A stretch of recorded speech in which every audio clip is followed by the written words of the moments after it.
Om Sai Namo Namaha. Shri Sai Namo Namaha. Jaya Jaya Sai Namo Namaha. Satguru Sai Namo Namaha. Chapter 18 and 19. In this chapter, we'll be seeing about how Hemadpant was accepted and blessed,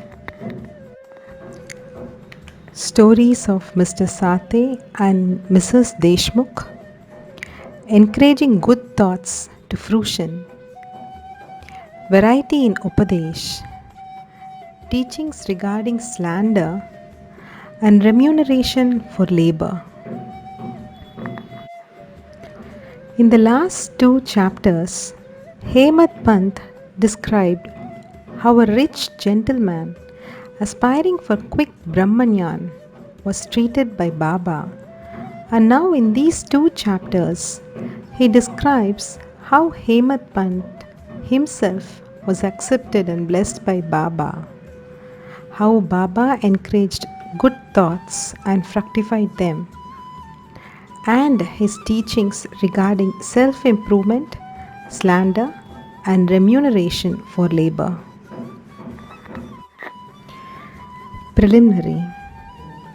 It is a well-known fact that the Sadguru looks first to the qualification of his disciples and then gives them suitable instructions without unsettling their minds in the least, and leads them on towards the goal of self-realization. In this respect, some say that what the Sadguru teaches or instructs should not be divulged to others. They think that their instructions become useless if they are published. This view is not correct. The Sadguru is like a monsoon cloud. He pours down profusely, that is, scatters widely his nectar-like teachings. These we should enjoy and assimilate to our heart's content, and then serve others with them without any reservation. This rule should apply not only to what he teaches in our waking state, but to the visions he gives us in our dreams. To quote an instance, Buddha Kaushik Rishi published his celebrated Ram Raksha Stotra, which he had seen in his dream. This Ram Raksha Stotra is a collection of couplets to invoke protection from Lord Ram. Like a loving mother forcing bitter but beneficial medicines down the throats of her children for the sake of their health, Sai Baba imparted spiritual instructions to his devotees. His method was not veiled or secret, but quite open. The devotees who followed his instructions got their object. Sadgurus like Sai Baba open our eyes of the intellect and show us the divine beauty of the self and fulfill our tender longings of devotion. When this is done, our desire for sense objects vanishes. Twin fruits of Vivek, discrimination, and Vairagya, dispassion or non-attachment, come to our hands, and knowledge sprouts up even in the sleep. All this we get when we come in contact with saints or Sadguru, serve them, and secure their love. The Lord, who fulfills the desires of his devotees, comes to our aid, removes our troubles and sufferings, and makes us happy. This progress or development is entirely due to the help of the Sadguru, who is regarded as the Lord Himself. Therefore, we should always be after the Sadguru, hear his stories, fall at his feet, and serve him. Now we come to our main story. Mr. Sate. There was a gentleman named Mr. Sate who had attained some publicity many years ago during Crawford regime, which was put down by Lord Rea, the governor of Mumbai. He suffered severe losses in trade. Other adverse circumstances gave him much trouble and made him sad and dejected. Being restless, he thought of leaving home and going out to a distant place. Man does not generally think of God, but when difficulties and calamities overtake him, he turns to Him and prays for relief. If his demerits have come to an end, God arranges his meeting with a saint who gives him proper directions regarding his welfare. Mr. Sate had similar experience. His friends advised him to go to Shirdi, where so many people were flocking to get Sai Baba's darshan, for getting peace of mind and the satisfaction of their wants. He liked the idea and at once came to Shirdi in 1917. Seeing Baba's form, which was like eternal Brahma, self-luminous, peerless and pure, his mind lost its restlessness and became calm and composed. He thought that it was the accumulation of merits in his former births that brought him to the holy feet of Baba. He was a man of strong will. He at once started to make a parayan or study of Guru Charitra.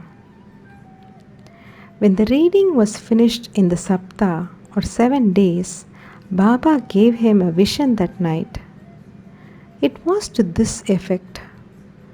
Baba, with Guru Charitra in his hand, was explaining its contents to Mr. Sate, who was sitting in front and listening carefully. When he woke up, he remembered the dream and felt very happy. He thought that it was extremely kind of Baba, who awakens souls like this, like his, that are snoring in ignorance and makes them taste the nectar of Guru Charitra. Next day, he informed Kaka Sahib Dikshit of this vision and requested him to consult Sai Baba regarding its meaning or significance, whether one sapta or week's reading was sufficient or whether he should begin again. Kaka Sahib Dikshit, when got a suitable opportunity, asked Baba, Deva, what did you suggest to Mr. Sate by this vision? Whether he should stop or continue the sapta? He is a simple devotee. His desire should be fulfilled. Then Baba replied, he should make one more sapta of the book. If the work be studied carefully, the devotee will become pure and will be benefited. The Lord will be pleased and will rescue him from the bondage of the mundane existence. At this time, Hemadpant was present there. He was shampooing Baba's legs. When he heard Baba's word, he thought in his mind, what? Mr. Sate read for a week only and got a reward, and I am reading it for 40 years with no result. His 7 days stay here becomes fruitful, while my 7 years stay from 1910 to 1917 goes for nothing. Like a chatak bird, I am ever waiting for the merciful cloud, Baba, to pour its nectar on me and bless me with his instruction. No sooner did this thought cross his mind, Baba knew it then and there.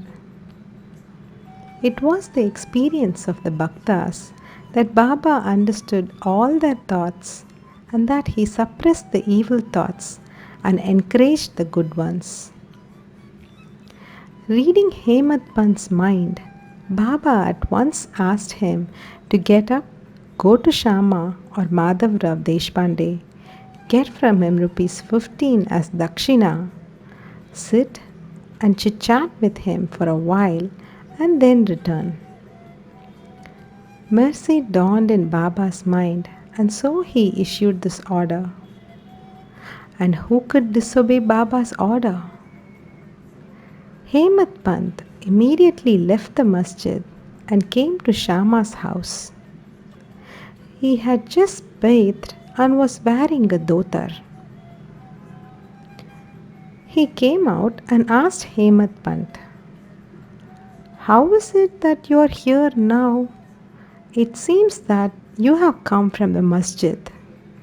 Why do you look restless and dejected? Why are you alone? Please sit and rest while I shall do my worship and return. In the meanwhile, you please take pan bida, leaves and betel nuts, etc. Let us then have a pleasant chat."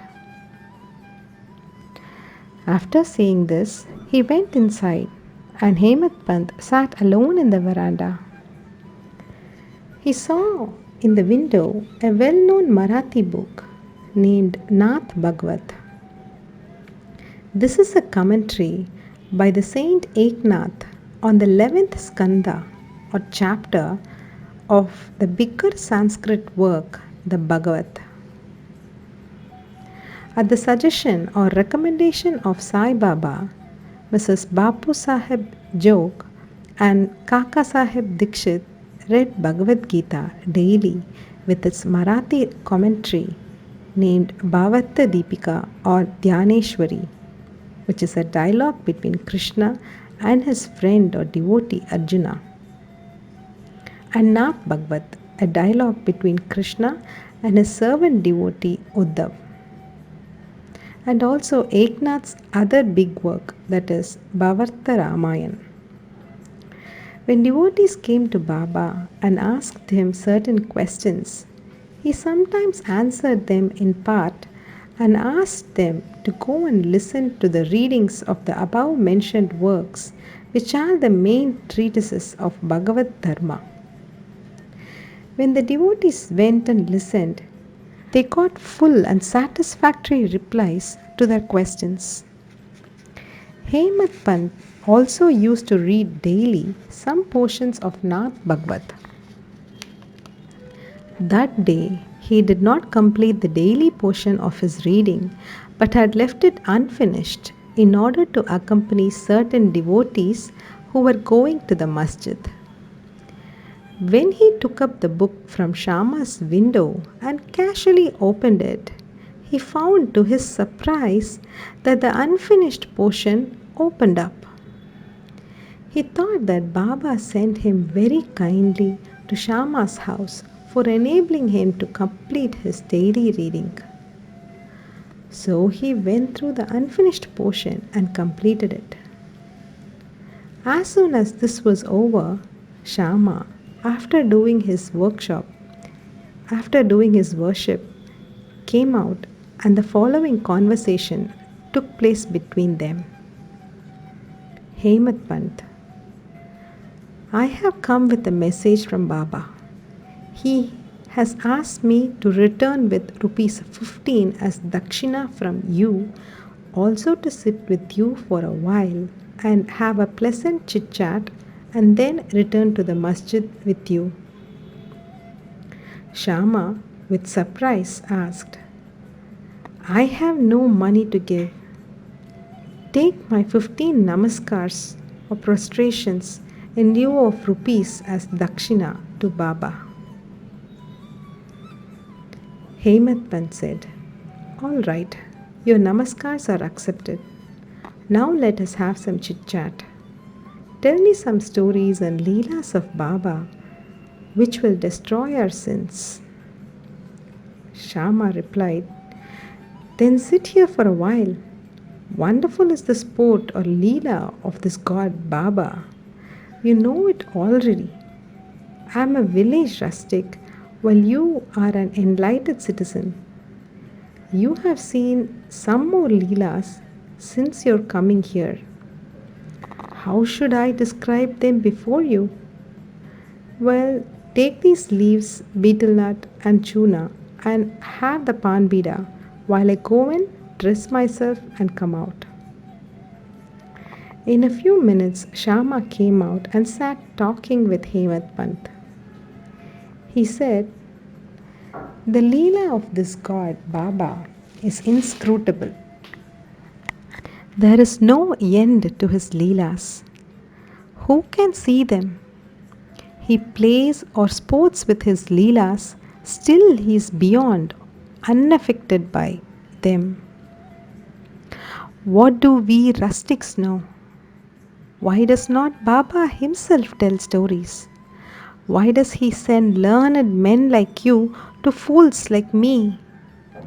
His ways are inconceivable. I can only say that they are not human." With this preface, Shama added, "I now remember a story which I shall relate to you. I know it personally. As a devotee is resolute and determined, so is Baba's immediate response. Sometimes Baba puts the devotees to severe test and then gives them upadesh or instructions." As soon as Hemadpant heard the word upadesh, a flash of lightning crossed through his mind. He at once remembered the story of Mr. Sate's Guru Charitra reading and thought that Baba might have sent him to Shama in order to give peace to his restless mind. However, he curbed this feeling and began to listen to Shama's stories. They all showed how kind and affectionate Baba was to his devotees. Hemadpant began to feel joy on hearing all this. Then Shama began to tell the following story. Mrs. Radhabai Deshmukh. There was an old woman by the name Radhabai. She was the mother of one Kashabai Deshmukh. Hearing Baba's fame, she came to Shirdi with the people of Sangamner. She took Baba's darshan and was much satisfied.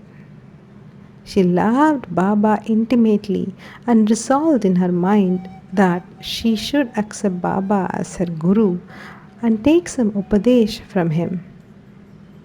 She determined to fast herself unto death, so long as Baba did not accept her and give her any upadesh or mantra. She stayed in her lodging and stopped taking any food or water for 3 days. She stayed in her lodging and stopped taking any food or water for 3 days. I was frightened by this ordeal of the old woman and interceded with Baba on her behalf. I said, "Deva, what is this you have started?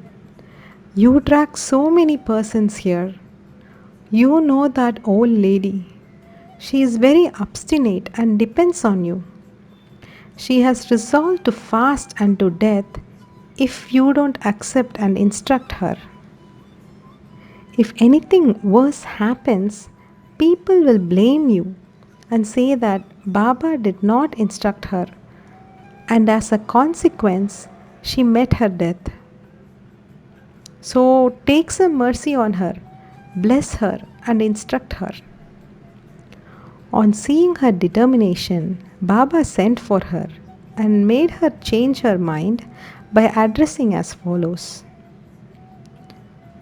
"O mother, why do you have to subject yourself to unnecessary tortures? You are my mother and I am your child. Take pity on me and hear me through. I tell you my own story, which, if you listen carefully, will do you good. I had a guru. He was a great saint and most merciful. I served him long, very long. Still, he would not blow any mantra into my ears. I had keen desire never to leave him, but to stay with and serve him, and at all costs receive some instructions from him. But he had his own way. He first got my head shaved and asked me for 2 paise as dakshina. I gave the same at once. You may say that as my guru was perfect, why should he ask for money and how should he be called desireless? The reply is that he never cared for coins. What had he to do with them? His 2 paise were 1. Firm faith, and 2. Patience or perseverance. I gave these 2 paise to him and he was pleased. I resorted to my guru for 12 years. He brought me up. There was no dearth of food and clothing. He was full of love, or say he was love incarnate. How can I describe it? He loved me most. Rare is a guru like him. When I looked at him, he seemed as if he was in deep meditation, and then we both were filled with bliss. Night and day I gazed at him with no thought of hunger and thirst. Without him, I felt restless. I had no other subject to meditate upon, nor any other thing than my guru to attend. He was my sole refuge. My mind was always fixed on him. This nishtha or firm faith is 1 paise of dakshina. Saburi or patience or perseverance is the other paisa. I waited patiently and served my guru. This saburi will ferry you across the sea of this mundane existence. Saburi removes all sins and afflictions, gets rid of calamities in various ways, and casts aside all fear, and ultimately gives you success. Saburi is the mine of virtues, consort of good thought. Nishtha, faith, and Saburi, patience, are like twin sisters, loving each other very intimately. My guru never expected any other thing from me. He never neglected me, but protected me at all times. I lived with him and was sometimes away from him. Still, I never felt the absence of his love. He always protected me by his glance, just as the tortoise feeds her young ones, whether they are near her or away from her on the other side of the bank, by her loving glances. O mother, my guru never taught me any mantra. Then how shall I blow any mantra in your ears? Just remember that Guru's tortoise-like loving glance gives us happiness. Do not try to get mantra or upadesh from anybody. Make me the sole object of your thoughts and actions, and you will no doubt attain Paramartha, a spiritual goal of life. Look at me wholeheartedly, and I, in turn, look at you. Sitting in this masjid, I speak the truth, nothing but the truth. No sadhana or proficiency in the 6 shastras is necessary. Have faith and confidence in your Guru. Believe that Guru is the sole actor or doer. Blessed is he who knows the greatness of his Guru and thinks him to be Hari, Hara, and Brahma, Trimurti incarnate. Hari is Lord Vishnu, Hara is Lord Shiva, Brahma is Lord Brahma. Instructed in this way, the old lady was convinced. She bowed to Baba and gave up her fast. Hearing the story carefully and attentively and marking its significance and appropriateness, Hemadpant was most agreeably surprised. On seeing this wonderful Leela of Baba, he was moved from top to toe. He was overflowing with joy. His throat was choked, and he was not able to utter a single word.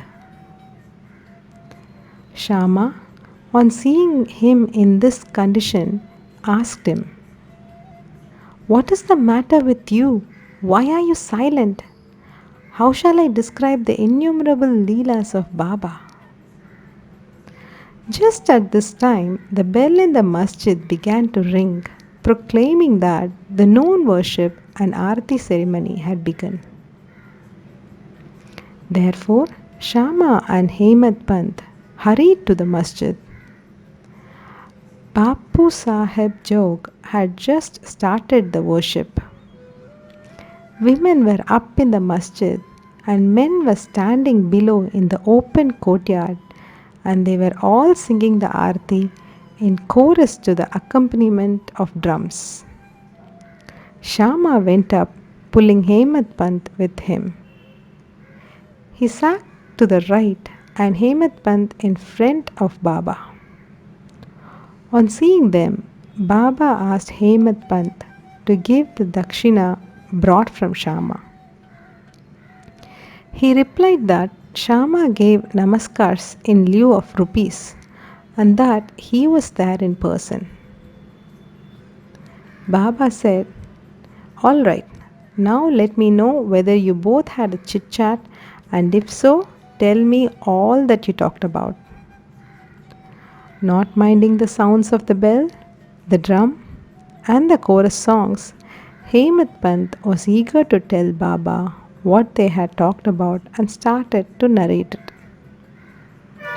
Baba was also anxious to hear, and so he left the bolster and leaned forward.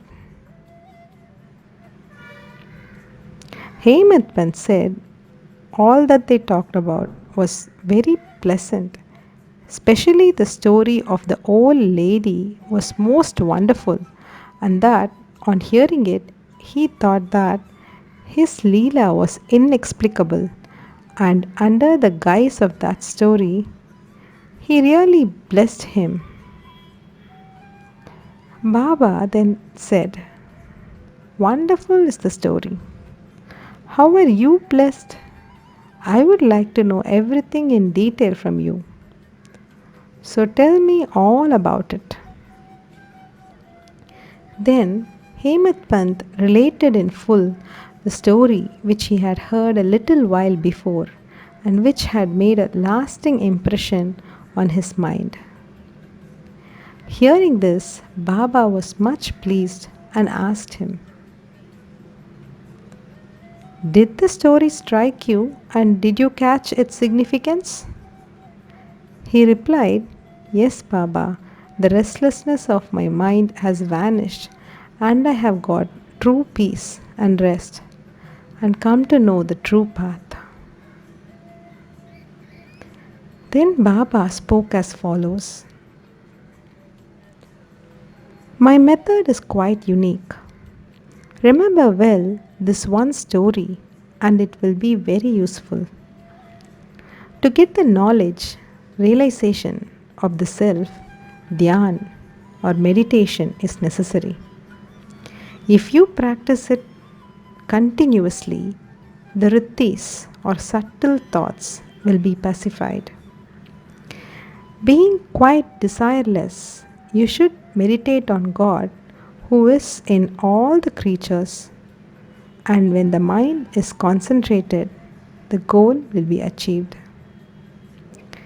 Meditate always on my formless nature, which is knowledge incarnate, consciousness, and bliss. If you cannot do this, meditate on my form from top to toe, as you see here, night and day. As you go on doing this, your rittis will be single pointed, and the distinction between the dhyata, meditator, dhyana, act of meditation, and deya, thing meditated upon, will be lost. And the meditator will be one with the consciousness and be merged in the Brahma. The mother tortoise is on one bank of the river and her young ones are on the other. She gives neither milk nor warmth to them. Her mere loving glance gives them nutrition. The young ones do nothing but remember immediate upon their mother.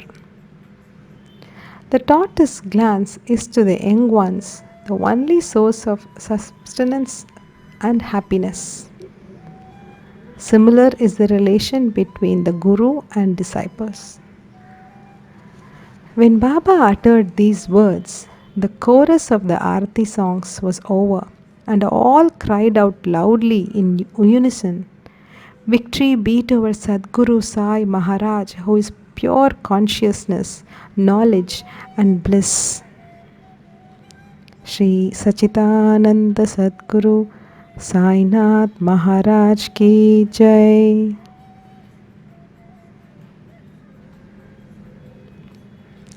Dear readers, let us imagine that we are at this time standing amongst the crowd in the masjid, and let us join them in this Jai Jai Kar.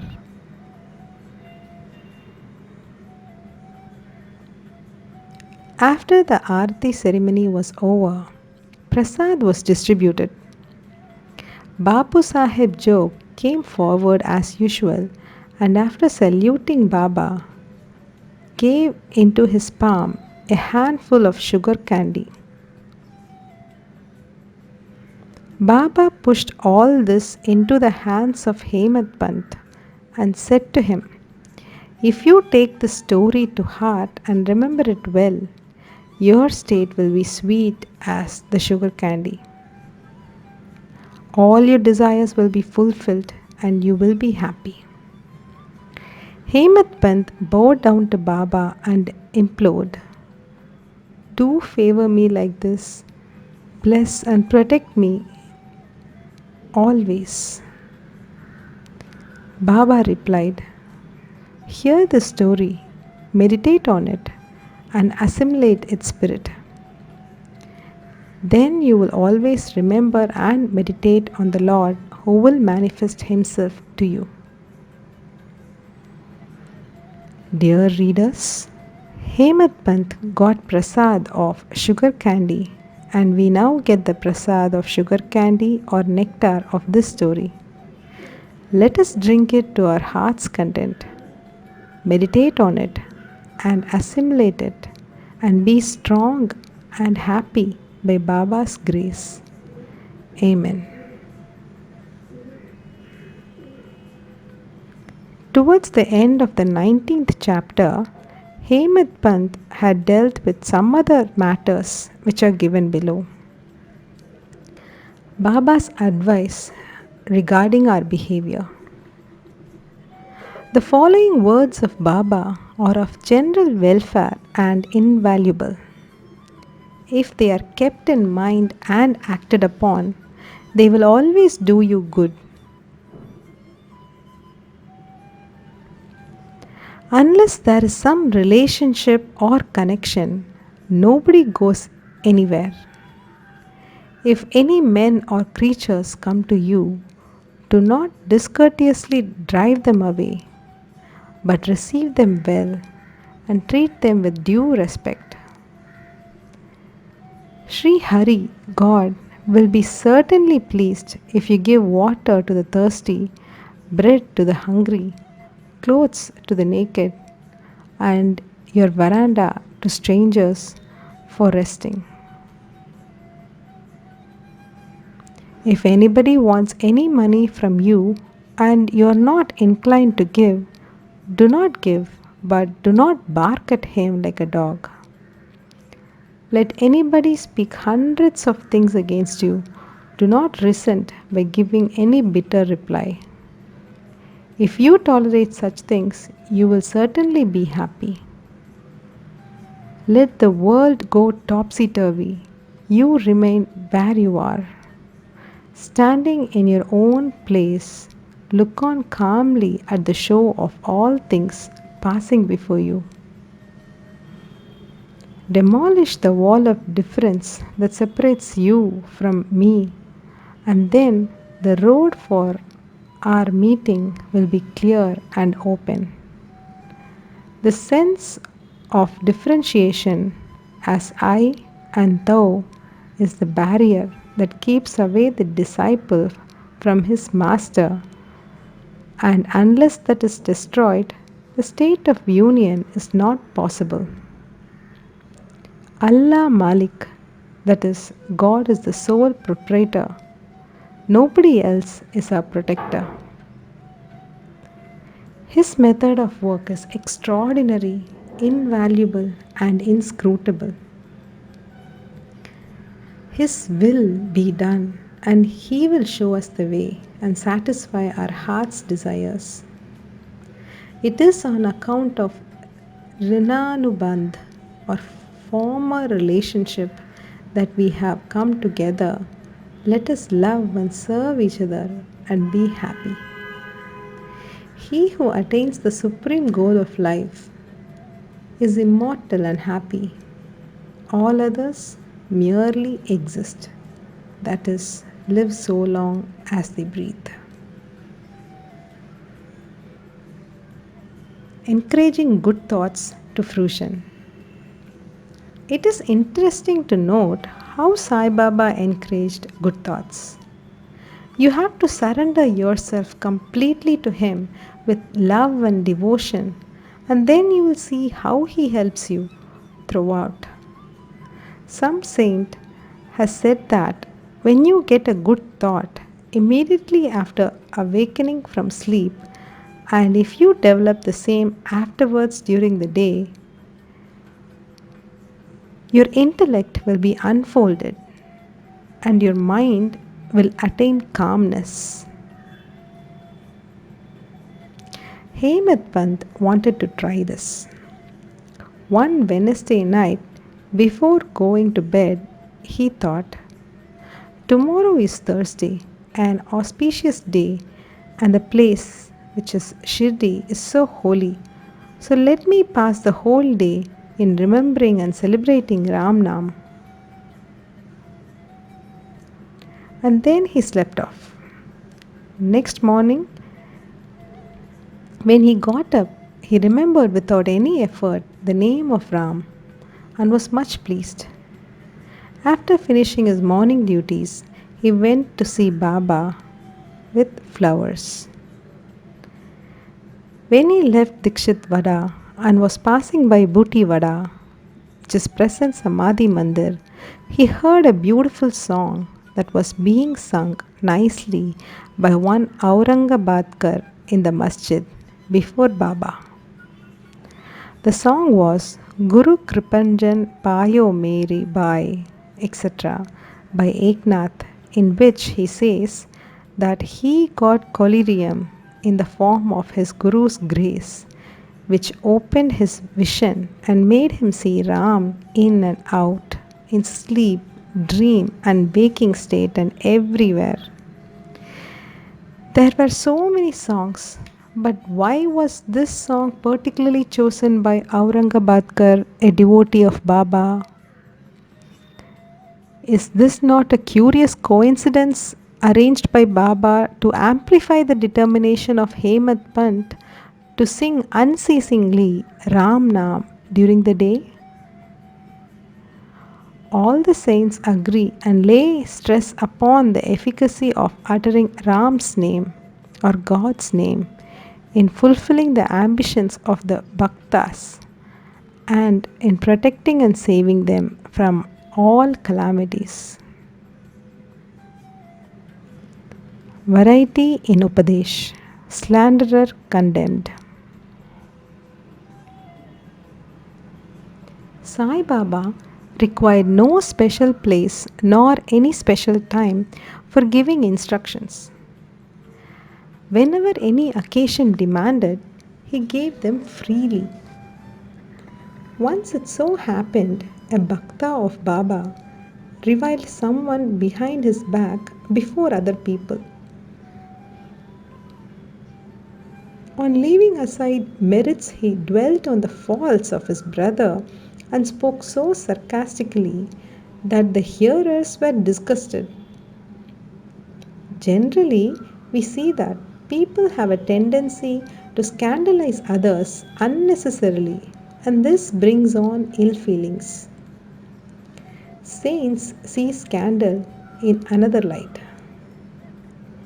They say that there are various ways of cleansing or removing dirt, which is by means of water and soap, etc. But a scandal monger has got a way of his own. He removes the dirt or faults of others by his tongue. So, in a way, he obliges the person whom he reviles, and for this he is to be thanked. Sai Baba had his own method of correcting the scandal monger.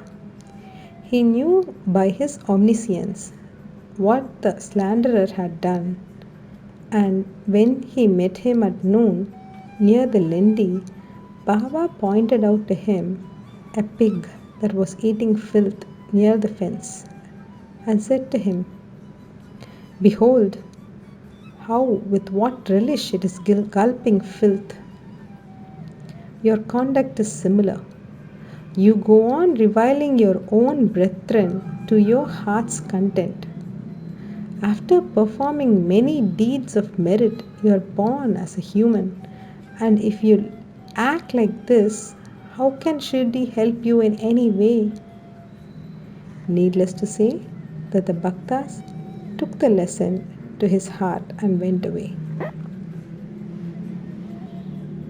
In this way, Baba went on giving instructions whenever necessary. If these are born in our minds and acted upon, the spiritual goal or realization is not far off. There is a proverb which says, "If there be my Hari or Lord, he will feed me on my cot." This proverb is only true in respect of food and clothing, but if anyone believing this sits idle and does nothing in spiritual matters, he will be ruined. One has to exert himself to his utmost for attaining self-realization. The more he endeavors, the better for him. Baba said that he was omnipresent, transcending land, air, world, light, and heaven, and that he was not localized. To remove the misunderstanding of those who thought that Baba was only his body 3 cubits and a half in length, he incarnated himself in this form, and if any devotee meditated on him day and night with complete self-surrender, he experienced complete union with him, like sweetness and sugar, waves and sea, eye and its sight. He who wants to get rid of the cycle of births and deaths should lead a righteous life. To get rid of the cycle of births and deaths, he should lead a righteous life with his mind calm and composed. He should not speak harshly to anyone so as to hurt him. He should always engage himself in good actions, should do his duties and surrender himself heart and soul to him. He need not then be afraid of anything. He who trusts him entirely hears and expounds his leelas and does not think of anything else is sure to attain self-realization. Baba asked many to remember his name and to surrender to him, but to those who wanted to know who they were or who am I, he advised Shravan or study and Manan, contemplation. To some, he advised remembering God's name, to others, hearing his leelas, to some, worship of his feet, to others, reading and studying Adhyatma Ramayan, Dhaneshwari, and other sacred scriptures. Some he made sit near his feet, some he sent to Kandoba's temple, and some he advised the repetition of the 1,000 names of Vishnu, and some the study of Chandogya Upanishad and Gita. There was neither any limit nor any restriction to his instructions. He gave in person or by visions and dreams. To someone addicted to drink, he appeared in his dream, sat on his chest, pressed it, and left him after he gave a promise not to touch liquor anymore. To some, he explained some mantras like Guru Brahma in dreams. To some devotee who was practicing Hatha Yoga, he sent word that he should leave off Hatha Yoga practices, sit quiet and wait. Saburi. It is impossible to describe all his ways and methods. In ordinary worldly dealings, he set examples by his actions, one of which is given below. Remuneration for labor. One day at noon, Baba came near Radha Krishnamai's house and said, "Bring me a ladder." Some men brought it and set it against the wall of a house as directed by Baba. He climbed up on the roof of Vaman Gonkar's house, passed over the roof of Radha Krishnamai's house, and then got down from the other corner. What object Baba had, none could know. Radha Krishna Mai was at that time shivering with malaria. It may be to drive off that fever that he may have gone up there. Immediately after getting down, Baba paid 2 rupees to the persons who brought the ladder.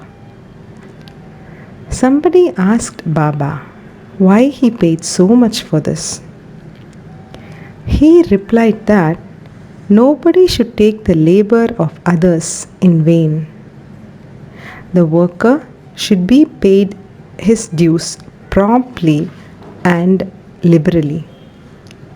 If the principle taught by Baba be followed, that is, if the remuneration for labor be paid promptly and satisfactorily, the laborers will turn out better, and both the laborers and their employers will be profited.